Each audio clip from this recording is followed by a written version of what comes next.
killed the Simpsons, Morty! No, I didn't mean to! Go, God, look at the baby one! Oh my God, Morty! You killed the entire Simpsons, Morty! They're a beloved family, Morty! They're a national treasure, and you killed them! An animated high-concept sci-fi rigmarole featuring an alcoholic, self-absorbed genius and his unpopular loser grandson on Adult Swim perfectly lends itself to outrageous situations and perhaps more importantly, memorable comedy. Get your shit together! Get it all together and put it in a backpack. All your shit, so it's together. And if you gotta take it somewhere, you know? Take it to the shit store and sell it. Or put it in a shit museum. I don't care what you do. You just gotta get it together. Get your shit together. The comedy stems from the characters and the relationships between one another, not to mention all of the zany adventures they find themselves in, and unique characters they run into. But it isn't Snowball, the Meeseeks, I'm Mr. Meeseeks! Look at me! Fart, I like this name, Fart. Mr. Poopy Butthole, or Tammy, that sets this show apart from other animated series on television, although they certainly help. For me, the reason why Rick and Morty is a must-see television series is because it adeptly balances true, gut-wrenching comedy with equally true and equally gut-wrenching tragedy.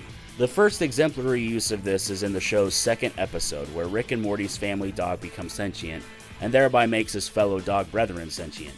The premise is silly, and obviously its ridiculous nature allows for a funny commentary on humanity's need to enslave what we perceive to be lesser species in order to feel dominant. Where are my testicles, Summer?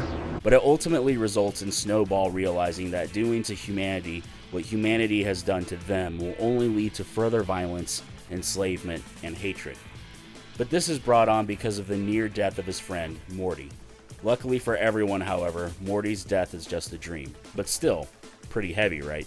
Later in the season, it gets even deeper. After completely fouling up their own world and turning the human race into a bunch of Cronenbergs, and hilariously dealing with Jerry's insecurities, Morty's crush on Jessica, and how sometimes Rick doesn't actually know what he's doing and is just flying by the seat of his pants because, really, he doesn't care.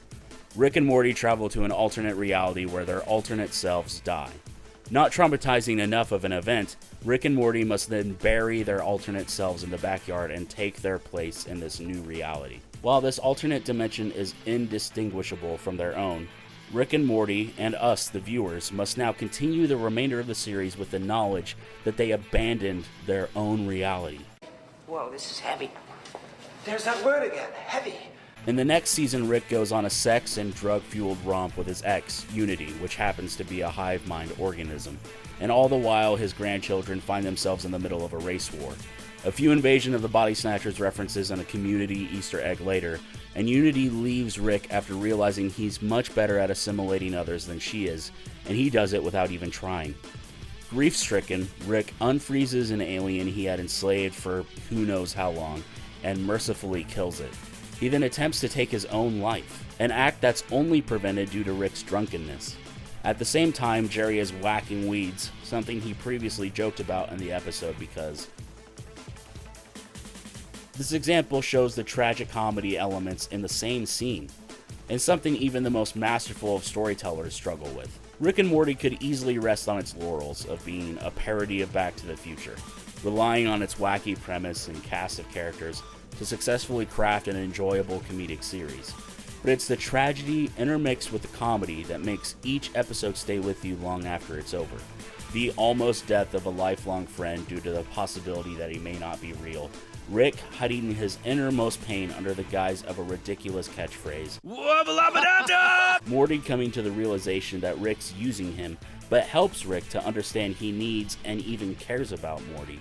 These are deep and honest truths the characters learn, and they come off the back of some of the wildest and funniest episodes you'll ever watch.